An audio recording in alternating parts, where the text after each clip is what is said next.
नमस्कार मित्रों, मैं नीलाव एक बार फिर से धर्म संसार पर आप सभी का स्वागत करता हूँ। मित्रों, धर्म संसार सदैव केवल अपनी ही कथाओं पर वीडियो बनाता आया है, किंतु हाल फिलहाल कुछ ऐसा हुआ है जिसके कारण हमें ये वीडियो बनाना पड़ रहा है। कुछ दिन पहले ही एक फिल्म रिलीज हुई है जिसका नाम है आदि पुरुष। इस फिल्म ने रामायण और श्री राम के अपमान की सारी मर्यादाओं को तोड़ दिया है। धार्मिक विषयों पर फिल्म या टीवी सीरियल बनना नया नहीं है, उसमें त्रुटियां भी होती है। विशेषकर भारतीय टीवी सीरियल जिस प्रकार वर्षों से हिंदू धर्म का बेड़ा गर्क कर रहा है उसके बारे में भी हम सभी जानते हैं। पर आदि पुरुष में जिस तरह से रामायण, श्री राम, हनुमान और रामायण के अन्य पात्रों का अपमान किया गया है उसका कोई भी दूसरा उदाहरण नहीं मिलता।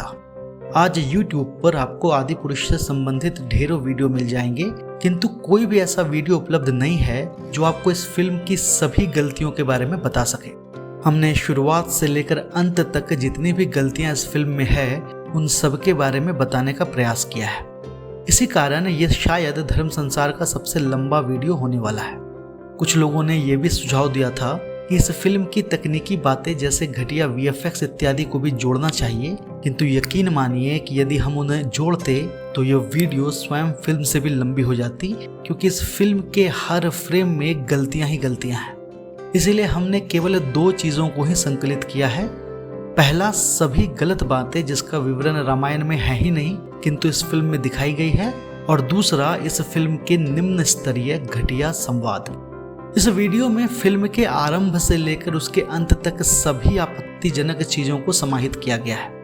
उसके लिए इस फिल्म के बहुत सारे क्लिप्स का उपयोग इस वीडियो में किया गया है, इसीलिए ऐसा संभव है कि जल्द ही इस वीडियो को बैन कर दिया जाए।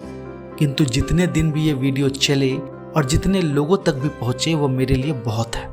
मैंने कभी भी किसी से धर्म संसार के वीडियो को जबरदस्ती लाइक या शेयर करने को नहीं कहा, किंतु पहली बार अनुरोध कर रहा हूं कि इस वीडियो को जितना हो सके फैलाएं, ताकि अधिक से अधिक लोग इन घटिया लोगों द्वारा जानबूझकर हिंदू धर्म को नीचे दिखाने के षड्यंत्र के विषय में जान सके। यदि मुझसे कोई आपत्तिजनक सीन छूट गया हो तो कमेंट कर हमें अवश्य बताएं। तो आइए शुरू करते हैं और इस फिल्म का पहला दृश्य देखते हैं। मैं जगत पिता ब्रह्मा तुम्हें ये वरदान देता कि न दिन में, न रात में, न जल में, न वायु में, न धरती पे, न आसमान में, न किसी देव, न किसी दानव के हाथों से तुम्हें मृत्यु नहीं आएगी। आपने अभी ये सीन देखा।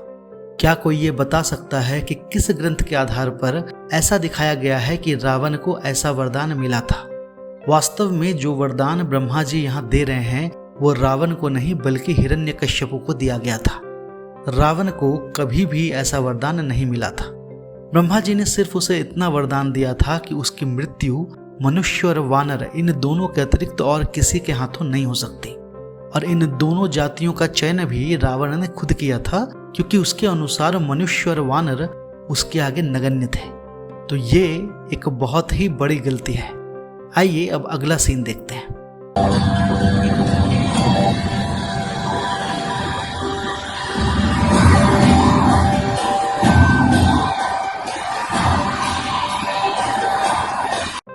अभी जो आपने दृश्य देखा इसमें साफ तौर पर परमपिता ब्रह्मा को रावण से भयभीत होता दिखाया गया है। इसके साथ ही रावण द्वारा उनका बड़ा अपमान भी किया गया है। रावण जैसा एक तुच्छ राक्षस परमपिता ब्रह्मा के सामने है, उसने अभी उनसे एक वरदान प्राप्त किया है, किंतु इस दृश्य में रावण ने ब्रह्मा जी को प्रणाम तक नहीं किया।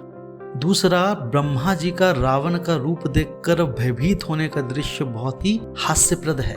भाई, वो परमपिता ब्रह्मा है, उनके एक संकेत मात्र से रावण जैसे असंख्य प्राणियों का नाश हो सकता है। इसीलिए इस प्रकार के दृश्यों से हमारे सर्वोच्च देवता के अपमान का एक प्रयास किया गया है। चलिए अगला दृश्य देखते हैं।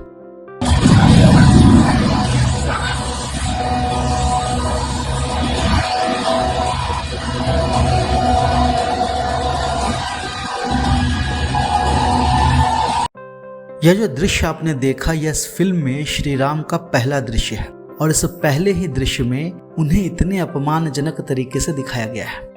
क्या आप कल्पना कर सकते हैं कि श्री राम कुछ तुच्छ राक्षसों द्वारा इस प्रकार विवश किए जा सकते हैं। रामायण में वर्णित है कि श्री राम ने अकेले ही खरदूषण के 24,000 राक्षसों का नाश कर दिया था। इसीलिए इस प्रकार के अपमानजनक सीन रखने का क्या तात्पर्य है, मुझे तो कम से कम समझ में नहीं आता। चलिए अगले सीन पर बढ़ते हैं। देखूंगी तो क्या इतने वर्षों बाद मुझे वही भाई दिखाई देगा जिसने मेरे अपमान के प्रतिशोध में कुबेर से उसकी लंका छीन ली। इस दृश्य में साफ साफ झूठ बोला गया है। यहाँ पर कहा गया है कि रावण ने कुबेर से लंका शूर्पणखा के अपमान का बदला लेने के लिए छीनी, लेकिन ऐसा कोई भी वर्णन नहीं दिया गया है। रावण ने अपने विश्व विजय के दौरान कुबेर पर आक्रमण किया था और उससे लंका को छीन लिया था। यहाँ पर शूर्पणखा का कोई लेना देना नहीं है, तो यह भी बहुत ही भ्रामक जानकारी है। चलिए आगे बढ़ते हैं।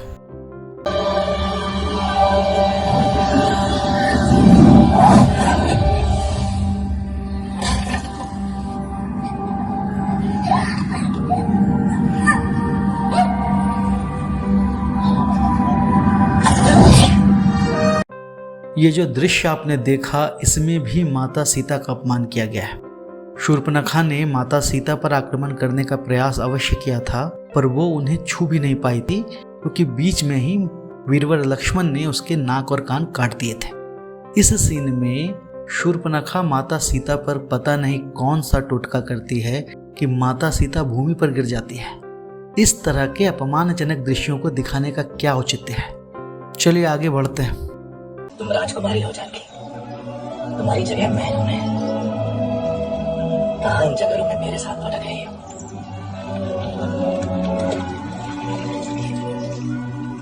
अब भी समय, मेरी बात मान लो और अयोध्या लौट जाओ। यह जो दृश्य आपने देखा, यह इस बात को सिद्ध करता है कि निर्देशक ने इस फिल्म को बनाने से पहले जरा सा भी शोध नहीं किया। वास्तव में श्री राम, माता सीता और वीरवर लक्ष्मण ने अपने 14 वर्ष के वनवास में से 13 वर्ष बड़े ही सुखपूर्वक काटे। वनवास के आखिरी वर्ष में माता सीता का हरण हुआ था। तो इस प्रकार जब श्री राम और माता सीता पहले से ही 13 वर्ष व्यतीत कर चुके हैं अपने वनवास के, तब श्री राम का माता सीता को वापस अयोध्या लौट जाने का सुझाव देना बहुत ही हास्यप्रद है। चलिए आगे बढ़ते हैं।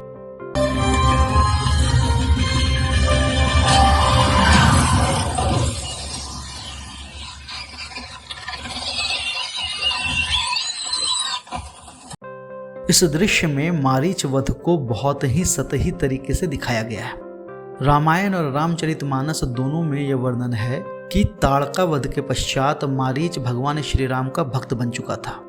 इस मृग माया को करने से पहले मारीच ने भी रावण को बहुत समझाया था। इस बात का इस दृश्य में कहीं कोई वर्णन नहीं है, और यह राक्षस जिस प्रकार अजीब तरीके से चिल्ला रहा है, उसका भी कोई तुक नहीं बनता। अब जो अगला दृश्य आप देखने वाले हैं, मेरे विचार में ये इस पूरी फिल्म का सबसे अधिक अपमानजनक दृश्य है। वैसे तो ये फिल्म एक से एक अपमानजनक दृश्यों से भरी है, लेकिन ये जो अगला दृश्य आप देखने वाले हैं, इससे अधिक अपमानजनक श्री राम के लिए और कुछ हो ही नहीं सकता। तो चलिए पहले वो दृश्य देख लेते हैं।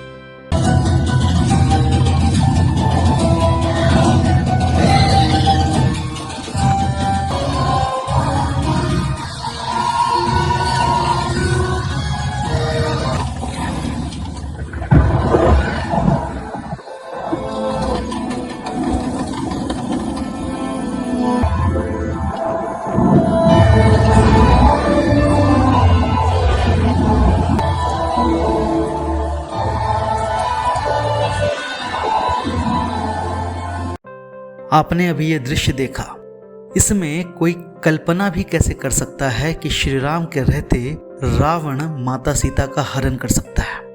मतलब निर्देशक की यह दिखाने की हिम्मत कैसे हुई कि श्री राम वहां पर है और उनकी आंखों के सामने कोई राक्षस उनकी पत्नी का हरण कर रहा हो और वह कुछ ना कर सके। इस दृश्य से घटिया शायद ही इस फिल्म का कोई और दृश्य हो। शायद निर्देशक को यह नहीं पता कि श्री राम के पास ब्रह्मास्त्र भी था। जब देवराज इंद्र का पुत्र जयंत माता सीता के पैर में चोंच मारकर भागा, तो श्री राम ने उस पर अपना ब्रह्मास्त्र छोड़ा उस ब्रह्मास्त्र से बचने के लिए जयंत तीनों लोक दौड़ता फिरा, लेकिन किसी ने उसकी सहायता नहीं की। अंत में वह स्वयं प्रभु श्री राम की शरण में आया, तब जाकर उसके प्राण बचे। इस बात की कल्पना भी कैसे की जा सकती है कि श्री राम और उनके साथ वीरवर लक्ष्मण उपस्थित हों और उन दोनों के सामने से माता सीता का हरण हो जाए। यदि ऐसा ही होना था तो पूरे मारीच प्रकरण का औचित्य ही क्या है? रावण किसी भी स्थिति में श्री राम या लक्ष्मण के रहते हुए माता सीता का हरण कर ही नहीं सकता था, इसीलिए तो उसने ऐसा प्रपंच रचा। इस फिल्म के निर्माता और निर्देशक को इस बात का भान भी है कि उन्होंने कितना बड़ा अपमान किया है श्री राम का यहाँ पर। इसके अतिरिक्त उन्होंने जटायु के एक चील की भांति दिखाया है, जबकि जटायु एक गिद्ध थे, चील नहीं। चलिए अगले दृश्य की ओर बढ़ते हैं।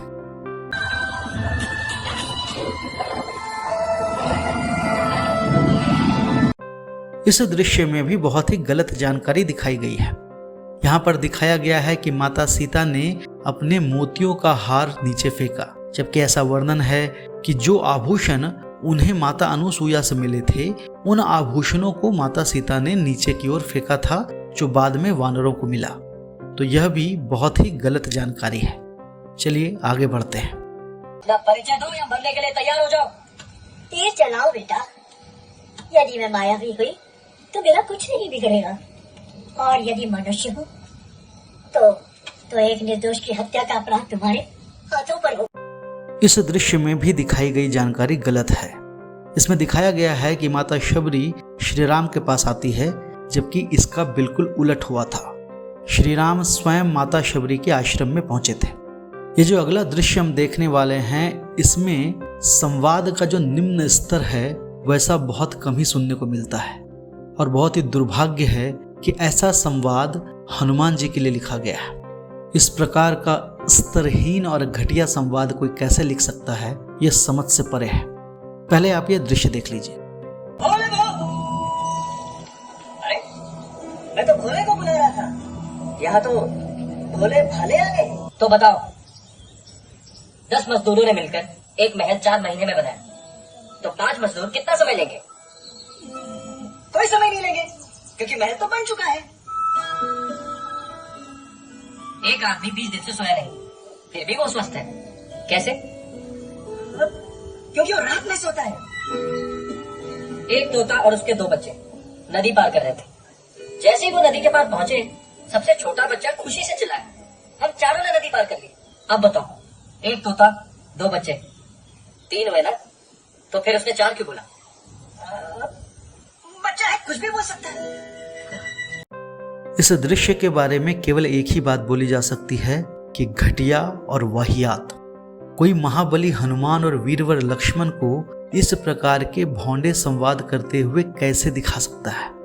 मुझे यकीन है कि इस तरह के निम्न स्तरीय संवाद और जोक्स आपने भी अपने व्हाट्सएप मैसेज में कभी न कभी देखे होंगे, लेकिन उन घटिया चुटकुलों को किसी महान पौराणिक ग्रंथ के महान पात्रों के साथ जोड़ देना निम्नता की सारी हदें पार कर जाता है।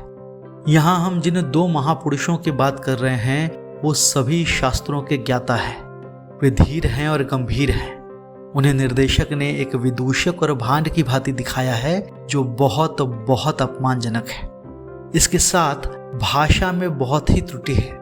भोले भाले आ गए, मजदूर, महीना, इस तरह के शब्द उस समय में नहीं बोले जाते थे, लेकिन क्या करें, यह पूरी फिल्म ही इस तरह के भौंडे संवादों से भरी पड़ी है। चलिए अगला दृश्य देखते हैं।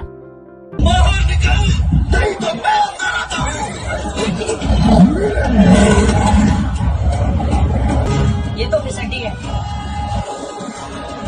गलती हो गई हमसे। वाली से मदद मांगी, तलवार वो है, सेना उसके पास है, तो हम सुग्रीव के साथ क्यों? राजा का धर्म होता है कि वो अपनी प्रजा की रक्षा करे।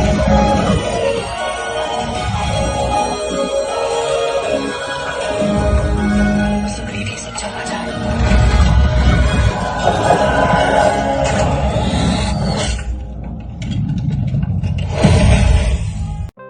इस दृश्य में वानरों को चिंपैंजी के रूप में दिखाया गया है। क्या आप कल्पना कर सकते हैं इतनी बड़ी फिल्म के निर्देशक से ऐसी भूल हुई हो।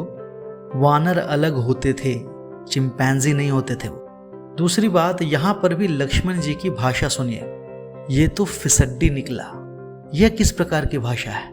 आप किसके बारे में ऐसी बातें कर रहे हैं? तीसरी गलती इस सीन में यह है कि श्री राम बाली का वध यह सोचकर करते हैं कि सुग्रीव अच्छा राजा है, जबकि बात ऐसी नहीं थी।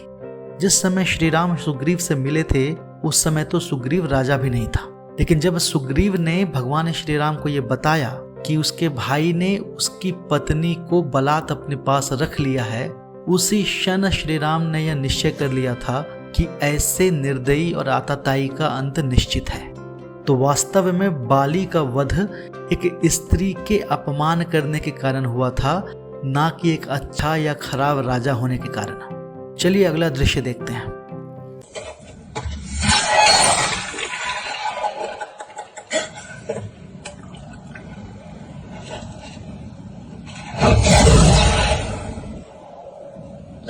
लंकेश केवल राजसभा में विभीषण। आप खुद अपने काल के लिए कालीन बिछा रहे हैं भैया। अब उसे आने से कोई नहीं रोक सकता। यह दृश्य भी बहुत बहुत अपमानजनक है। यहाँ पर विभीषण को रावण के साथ मदिरा पान करते हुए दिखाया गया है। राक्षस वंश में जो इक्का दुक्का सात्विक लोग थे, उनमें से विभीषण सर्वोपरि थे। वे भगवान श्री राम के महान भक्त थे। ऐसे सात्विक चरित्र को मदिरा का पान करता दिखाना अपने आप में एक बहुत बड़ा अपमान है। अच्छा, यहाँ पर मेघनाद के साथ जो युद्ध कर रहा है वो कोई और नहीं, कुंभकर्ण है। निर्देशक को ये भी नहीं पता कि कुंभकर्ण 6 महीने तक सोता रहता था और केवल 1 दिन के लिए जागता था। उसे निर्देशक अपनी सुविधा अनुसार जगा गए, और वो एक महान वीर था, कोई विदूषक नहीं था जो रावण की राजसभा में उसका मनोरंजन करे। यहाँ पर भाषा भी आपको सुननी चाहिए। आप अपने काल के लिए कालीन बिछा रहे हैं। संवाद लिखते समय हिंदी उर्दू सबकी खिचड़ी बना दी गई है। अगला जो दृश्य है वो भी कुछ ऐसा ही है। अंदर कैसे घुसा? ये तेरी बुआ का बगीचा है जो हवा खाने चला आया? और तुझे क्या लगा तू बच जाएगा मुझसे? तू जानता भी है कौन हूं मैं? थाकड़ा चोर, मरेगा बेटे। आज तो अपनी जान से हाथ धोएगा। आज नहीं, मैं थाकड़े को ही धोऊंगा। तेरी बुआ का बगीचा है जो हवा खाने चला आया, मरेगा बेटे। हाथ नहीं, मैं धाकड़े को धोऊंगा। इस तरह के घटिया संवाद तो कोई नशे में ही लिख सकता है। ये कोई पौराणिक फिल्म के संवाद हैं या किसी गली चौराहे पर 2 नशे में धुत लोगों का वार्तालाप। यहाँ पर भी भगवान हनुमान को बहुत ही गलत तरीके से दिखाया गया है, एक विदूषक की तरह। इससे अगला जो दृश्य है उसमें भी भगवान हनुमान का बहुत ही बड़ा अपमान किया गया है। चलिए पहले दृश्य देख लेते हैं।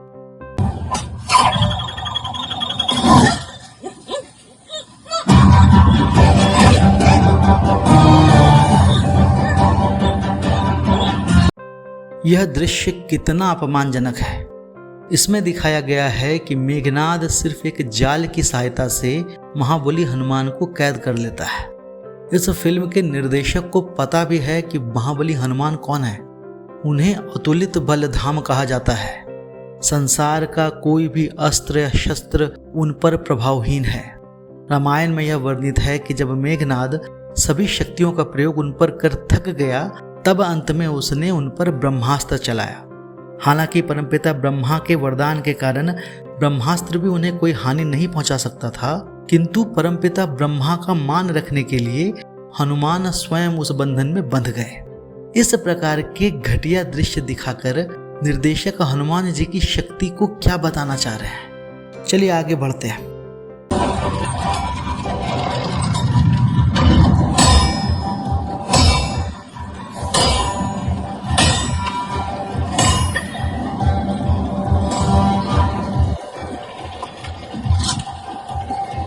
और कोई काम धंधा नहीं बचा? बंदर पकड़ने लगा। इस दृश्य में तो महान निर्देशक ने त्रेता युग में लिफ्ट का आविष्कार कर दिया, और भाई रावण यहाँ लोहार का काम कर रहा है। वो सप्त द्वीपाधिपति था, अर्थात संसार के सभी 7 द्वीपों पर उसने विजय प्राप्त की थी। इतने बड़े राजा को इस प्रकार दिखाने का क्या औचित्य है। और यहाँ पर फिर से भाषा का दोष है, कोई काम धंधा नहीं है। भाई यहाँ पर लोग त्रेता युग में बात कर रहे हैं या कलयुग में। चलिए आगे बढ़ते हैं। अयोध्या के होने वाले राजा राघव का राजा अयोध्या में तो रहता नहीं, रहता है वो जंगल में, और जंगल का राजा शेर है, तो वो कहाँ का राजा है? इस दृश्य का कोई अर्थ आपको समझ में आया? मुझे तो समझ में नहीं आया। अयोध्या में वो रहता नहीं, जंगल का राजा शेर है, ये किस प्रकार के संवाद लिखे गए हैं? अगला जो दृश्य है इसी के बारे में सबसे अधिक चर्चा हुई थी। यह एक ऐसा संवाद दिखाया गया है इस फिल्म में जिसके बारे में तो कोई सोच भी नहीं सकता। चलिए इस प्रसिद्ध दृश्य को देख लेते हैं। चली ना, अभी तो और चलेगी। कपड़ा तेरे बाप का, तेल तेरे बाप का, आग भी This तेरे movie बाप is present on की, चलेगी भी तेरे बाप की।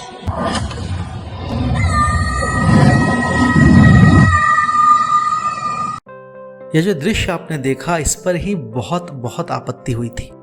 यहाँ पर महाबली हनुमान और महारथी मेघनाथ के बीच का संवाद है। और मेघनाथ क्या कहते हैं? जली ना अभी और जलेगी।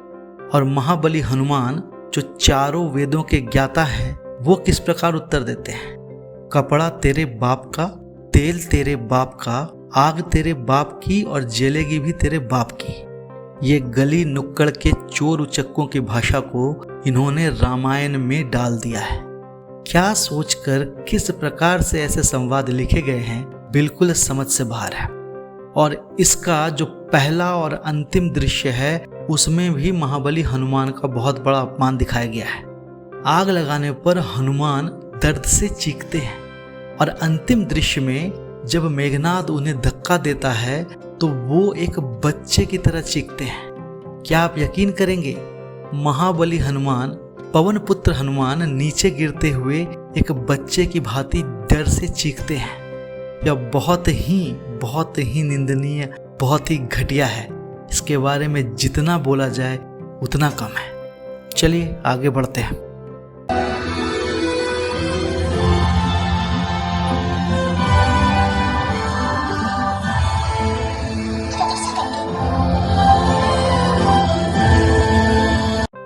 इस दृश्य में भी जो दिखाया गया है वो बिल्कुल गलत है। यहाँ पर दिखाया गया है कि माता सीता हनुमान जी को अपने कंगन देती है, लेकिन ऐसा नहीं हुआ था। रामायण के अनुसार माता सीता ने हनुमान जी को अपनी चूड़ामणि दी थी, ना कि कंगन। और यहाँ पर हिंदू धर्म को बिल्कुल भुला दिया गया है। हिंदू धर्म में नमस्कार किया जाता है, सहारा प्रणाम नहीं। चलिए अगला दृश्य देख लेते हैं। क्या हुआ बजरंग? बोल दिया, जो हमारी बहनों को हाथ लगाएंगे उनकी लंका लगा देंगे। जो हमारी बहनों को हाथ लगाएगा उसकी लंका लगा देंगे। इस संवाद के बारे में क्या कहूँ? और ये कौन कह रहा है? फिर से महान पवन पुत्र हनुमान। एक देवता को उन्होंने निम्न स्तरीय संवाद दिए हैं। और हनुमान सहित सभी वानर देवी सीता को माता मानते थे, बहन नहीं। चलिए अगले दृश्य की ओर चलते हैं।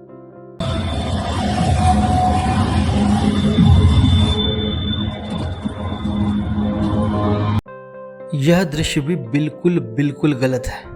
यहाँ पर विभीषण अपनी पत्नी या पता नहीं किसके साथ श्री राम के शिविर में आते हैं, जबकि ऐसा बिल्कुल भी नहीं हुआ था।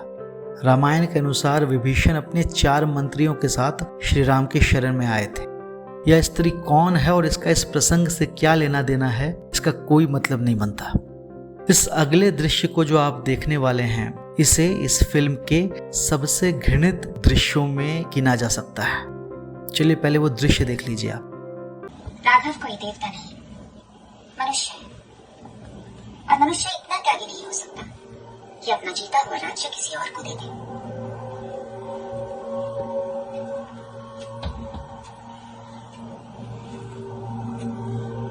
तुम सुन रहे हो ना? क्या कोई बता सकता है कि इस वाहियात और घटिया दृश्य की आवश्यकता क्या थी? आपने एक स्त्री को कामुकता का बहाना बना दिया, वो भी रामायण में। रामायण भक्ति का प्रतीक है, कामुकता का नहीं। किस ओछी मानसिकता के साथ इस अश्लील दृश्य को रामायण जैसे महाकाव्य में डाला गया है। दुखद और शर्मनाक, इससे आगे कुछ नहीं कहा जा सकता। चलिए अगले दृश्य की ओर बढ़ते हैं। रघुकुल रीत सदा चली आई, प्राण जाए पर वचन न जाए। मुझे वनवास स्वीकार है पिताजी। अयोध्या मेरे भाई भरत की हुई। इस दृश्य की भी सोशल मीडिया पर बहुत चर्चा हो रही है। लोग इन्हें जीसस कह रहे हैं, जो एक तरह से सही भी है। वो श्री राम हैं, वो अयोध्या के युवराज हैं। उस समय अपना एक परिधान होता था। ये किस तरह का विवरण पढ़ के आपने इन्हें ऐसा रंग रूप दिया है? वो कोई सन्यासी नहीं है कि श्वेत वस्त्र धारण कर महलों में घूमे, और सन्यासी भी भगवा वस्त्र धारण करते थे, श्वेत नहीं। इन फिल्मकारों को भगवा रंग से समस्या क्या है? ये जो अगला दृश्य हम देखने वाले हैं, लोगों को यह बहुत ही आम दृश्य लग रहा है, लेकिन ये बहुत ही अपमानजनक है, और यह अपमान संपूर्ण हिंदू धर्म का है। तो इस दृश्य को ध्यान से देखिए और समझिए कि निर्देशक ने क्या करने का प्रयास किया है।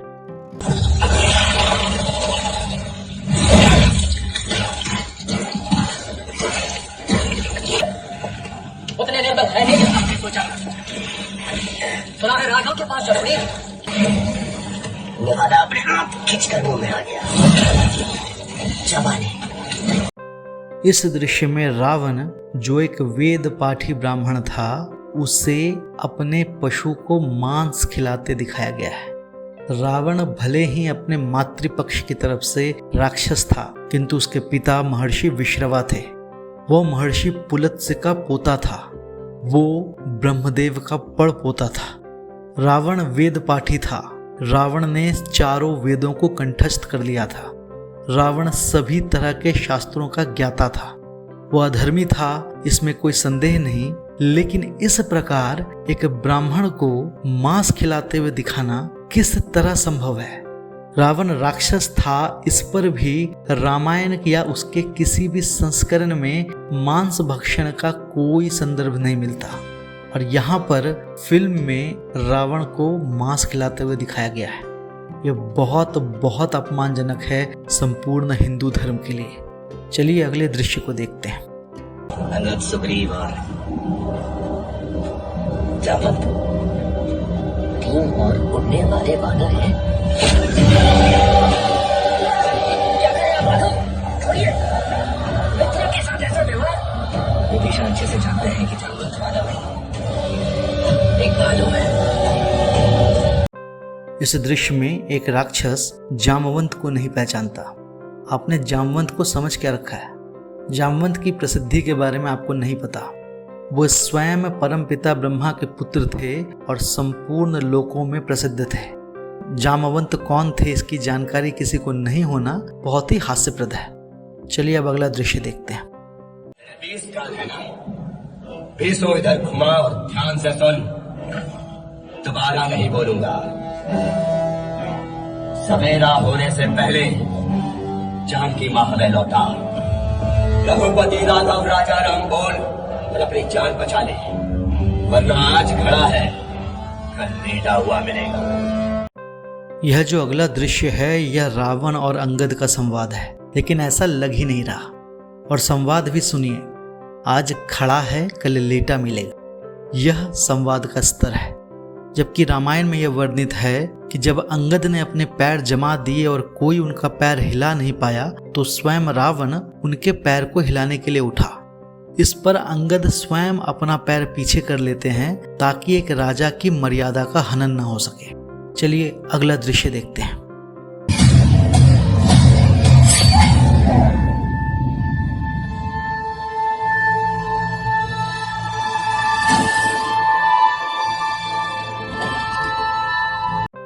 यह दृश्य भी पूरी तरह गलत है। मानस में ऐसा वर्णित है कि श्री राम को भ्रम में डालने के लिए इंद्रजीत ने माता सीता के प्रतिलिपि का वध कर दिया था, पर ऐसा श्री राम के सामने नहीं हुआ था। मेघनाद ने वायु में उड़ते हुए अपने रथ में ऐसा किया था।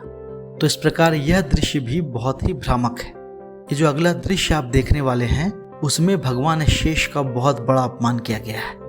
चलिए पहले दृश्य देख लेते हैं।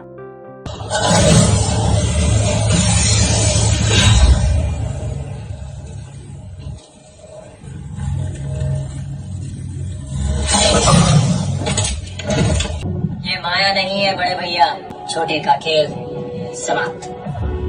अभी चुपचाप अपना तमाशा समेट और लंका से निकल। बहुत देख लिया तेरा पता नाच। सवेरे तक तुम में से कोई भी यहाँ दिखाई पड़ा तो याद रखना, मेरे एक सपोले ने तुम्हारे इस शेष नाग को लंबा कर दिया। अभी तो पूरा पिटारा भरा पड़ा है। राघव, तेरे ये बंदर तो जंगली है, पर तू तो समझदार है ना। सवेरा होने से पहले। इस दृश्य में भी सब कुछ गलत दिखाया गया है। ये जो नागपाश छोड़ा गया था मेघनाद द्वारा, इसने भगवान श्री राम और लक्ष्मण दोनों पर प्रहार किया था, जिससे दोनों अचेत हो गए थे। ये उनकी लीला ही थी, जिसे बाद में पक्षीराज गरुड़ ने समझा। यहाँ जो प्रसंग बताया गया है वो ऐसा था ही नहीं। लक्ष्मण जो मूर्छित हुए थे वो मेघनाद की शक्ति लगने के बाद हुए थे, ना कि नागपाश लगने के बाद। जब श्री राम और लक्ष्मण को नागपाश लगा था और वे मूर्छित थे तो गरुड़ ने उन्हें मुक्त किया था। लेकिन जब लक्ष्मण को शक्ति लगी तब पवन पुत्र हनुमान ने संजीवनी लाकर उन्हें जीवन दान दिया था।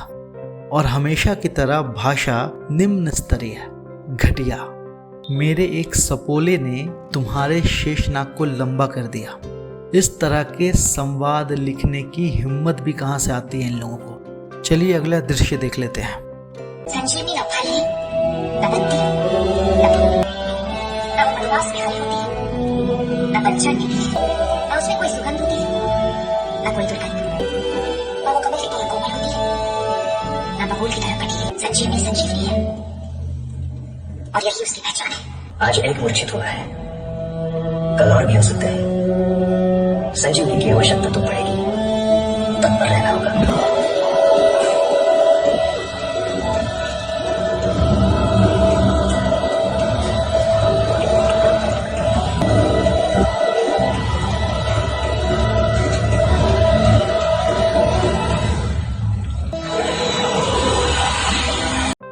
फिर से इस दृश्य में पता नहीं लग रहा कि यह स्त्री है कौन। संजीवनी के बारे में श्री राम को सुषेण वैद्य ने बताया था, जिसे इस दृश्य से गायब भी कर दिया गया। दूसरा, यह स्त्री जिस प्रकार से संजीवनी का विवरण दे रही है उससे तो अच्छे से अच्छा आदमी भी भ्रम में पड़ जाएगा।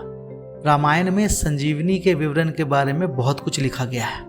दूसरी गलती इस दृश्य में यह है कि इसमें दिखाया गया है कि हनुमान पर्वत को इसलिए उठाते हैं क्योंकि उन्हें लगता है कि आगे भी युद्ध में संजीवनी काम में आ सकती है, जबकि ऐसा नहीं था। सुषेण वैद्य ने हनुमान को संजीवनी के बारे में बताया तो था, किंतु वे उनसे पहचान नहीं पाए। इसी कारण उन्होंने पूरे पर्वत शिखर को उखाड़ लिया था, न कि इसलिए कि भविष्य में संजीवनी काम आएगी। इस दृश्य में तीसरी गलती यह है कि अंत में वही स्त्री लक्ष्मण का उपचार करती है, जबकि लक्ष्मण का उपचार सुषेण वैद्य ने किया था, किंतु सुषेण वैद्य को तो यहाँ से गायब ही कर दिया गया।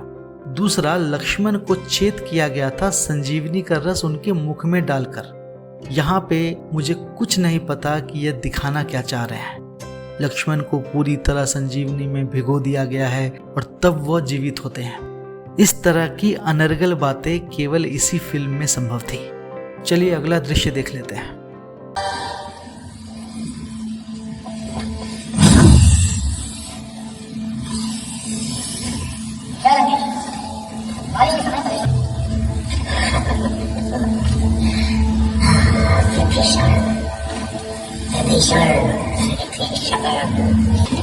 मेरे शरीर में मेरे पुरुष का जितना रक्त है उसकी एक एक बूंद छोड़कर तुझे खाली ना कर दिया तो मैं भी विश्वा का पुत्र नहीं, लंका देवी। अब इस दृश्य के बारे में क्या कहा जाए। मैंने ग्रंथों में पढ़ा अवश्य था कि रावण ने नागों को जीता था, किंतु वो नागों से अपने हाथ पैर भी दबवाता था, ये पहली बार देखा है। इस तरह की विचित्र चीजें निर्देशक के दिमाग में कहां से आई पता नहीं। इससे अगला जो दृश्य है उसमें वीरवर लक्ष्मण का बहुत ही घोर अपमान किया गया है। तो चलिए पहले वो दृश्य देख लेते हैं। हर युद्ध से पहले वो स्वर्ण झील में शक्ति स्नान करने जाता है। एक बार वो झील से बाहर आ गया तो कोई उसे मार नहीं सकता। तो अगर उसे मारना है तो पानी के अंदर ही मारना होगा।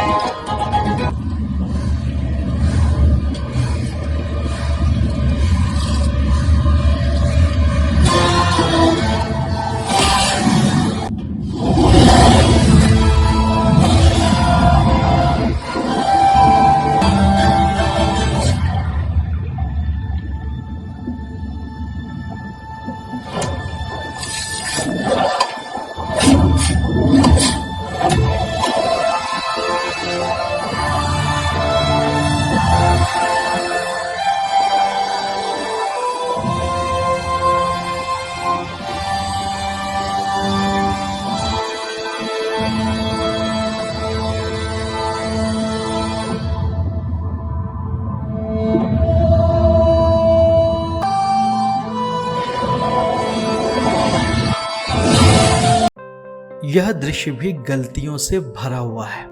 मेघनाद किसी भी स्वर्ण झील में स्नान नहीं करता था।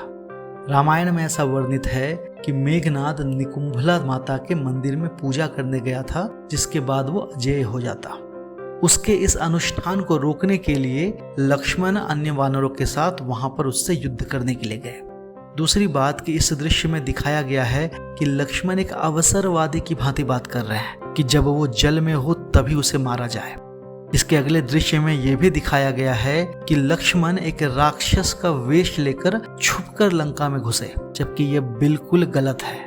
लक्ष्मण ने मेघनाद को सीधे तौर पर ललकारा था। यहाँ पर यह भी दिखाया गया है कि लक्ष्मण मेघनाद को जल के अंदर ले गए, जिससे वो कमजोर हो गया और उसके बाद लक्ष्मण ने उसका वध किया। ये भी बिल्कुल गलत है। लक्ष्मण और मेघनाद में एक तुमुल युद्ध हुआ था, जिसमें वीरवर लक्ष्मण ने अतुलनीय पराक्रम दिखाते हुए मेघनाद का वध किया था। इस प्रकार की वाहियात चीजें दिखाकर आप शेषनाग के अवतार लक्ष्मण की शक्ति को कम नहीं कर सकते। इस दृश्य के अनुसार जल में जहां पर मेघनाद की शक्ति शून्य हो जाती है, वहां पर भी मेघनाद को लक्ष्मण पर प्राणघातक हमला करते हुए दिखाया गया है। यह भी दिखाया गया है कि लक्ष्मण मेघनाद का वध करने के बाद स्वयं अचेत हो जाते हैं और अंगद उनकी रक्षा करते हैं। यह सब बातें निरर्थक है, इसका कोई मतलब नहीं। लक्ष्मण ने मेघनाद को एक सीधे युद्ध में पराजित किया था। जिस प्रकार इस दृश्य में वीरवर लक्ष्मण का अपमान किया गया है, इसके अगले दृश्य में महाबली हनुमान का घोर अपमान किया गया है। चलिए पहले वो दृश्य देख लेते हैं।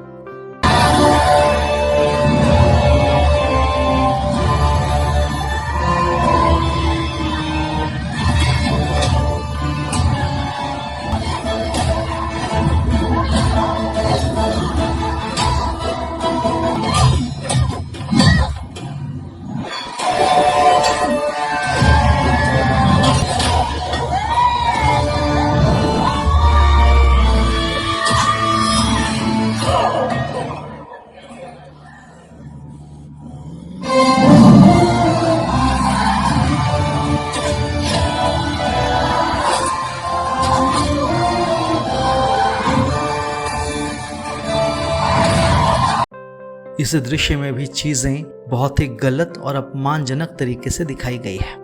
कोई विक्षिप्त व्यक्ति भी यह नहीं सोच सकता कि कुंभकर्ण महाबली हनुमान को इस प्रकार प्रताड़ित कर सकता है। रामायण में हनुमान और कुंभकर्ण के तुमुल युद्ध का वर्णन है, जहां पर दोनों एक दूसरे पर भारी पड़े थे, लेकिन इस प्रकार से हनुमान जी को कोई नहीं पीट सकता। यह बहुत ही अपमानजनक है। इस दृश्य में एक समस्या ये भी है कि इसमें दिखाया गया है कि जब कुंभकर्ण और हनुमान जी का युद्ध चल रहा है तो श्री राम अचानक ही पीछे से कुंभकर्ण पर वार करते हैं। ऐसा कभी भी नहीं हुआ था।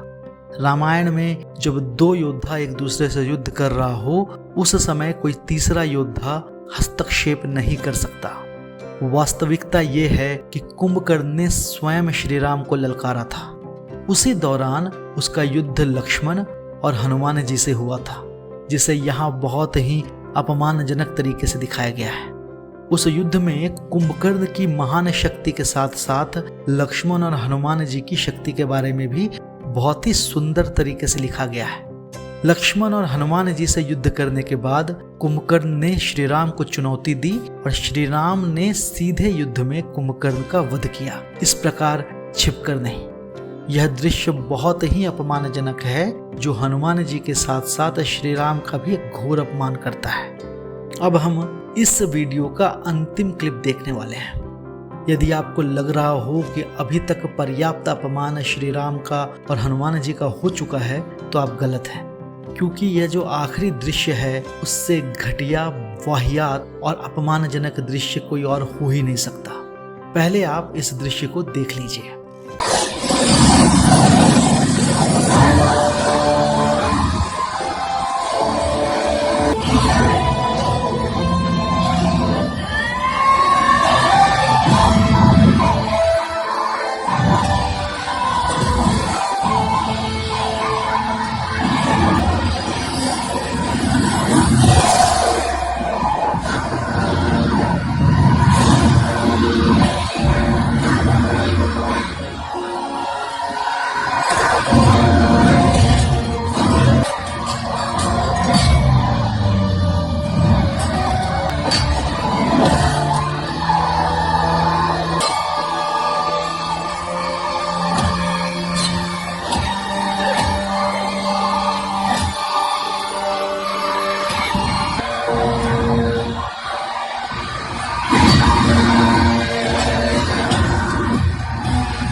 यह इस वीडियो का आखिरी दृश्य था।